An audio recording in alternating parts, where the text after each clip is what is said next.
खालच्या अंगणवाडीमध्ये गेले होते। आमची म्हणजे तशी प्रॉपर टेकडीच्या पायथ्याची अंगणवाडी मोडते। आमच्यापासून खालच्या अंगणवाडीकडे जायला 15 मिनिटाचा रस्ता आहे। तिथं गेले आणि आले लगेचच, 5 मिनिट तिथं थांबले आणि लगेच आले। तुम्हाला ग्रामपंचायतीत कोणी बोलवलं होतं मीटिंगला? शिवनाथ भाऊ जांभूळकर यांनी बोलवलं होतं वाटतं। मॅडमला तसं त्यांनी सांगितलेलं आणि मग मॅडमने आम्हाला सांगितलेलं। कशाची बैठक होती, काय सांगितलं का?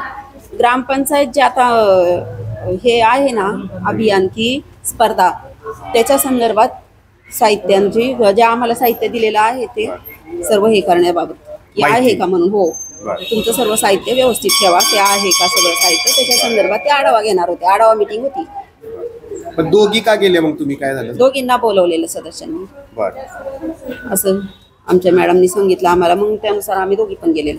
पण तुम्ही कल्पना दिली नाही का की इथं कोंडून कसं यायचं, लॉक लावून कसं यायचं, याची काही आता हे मला माहीतच नाही। माझा मोबाईल घरी होता काल, त्यामुळे ती बोलली मॅडम सोबत, मग मला तेही माहित नाही काहीच काय झालं ते। साधारण किती वेळ बंद होतं हे सगळं? मीटिंग किती वेळ होती? 10 मिनिटं। बर, 10 मिनिटं लॉक लावलेलं होतं। 10 मिनिट असं। हो, ठीक। जशी आम्हाला माहिती मिळाली तशी तत्काळ आम्ही या ठिकाणी हजर झालो।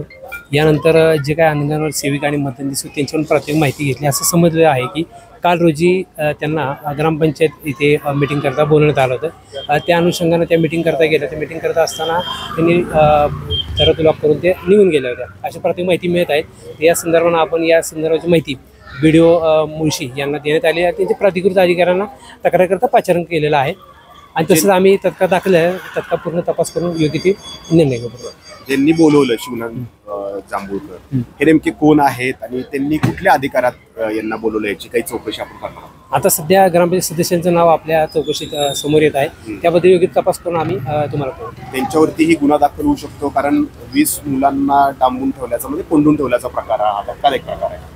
प्रथमदृष्ट्या जशी तक्रार येईल त्या अनुषंगानं आपण पूर्ण याच्यामध्ये तपास करू आणि याच्यामध्ये कोणी बोलवलं, कधी बोलवलं आणि काय कुठल्या कारणाकरता करतं हे तपासाचा भाग आहे। त्यामध्ये तपासामध्ये निष्पन्न करून आपण वेगवेगळी आपल्याला मीडियाला माहिती देण्यात येईल।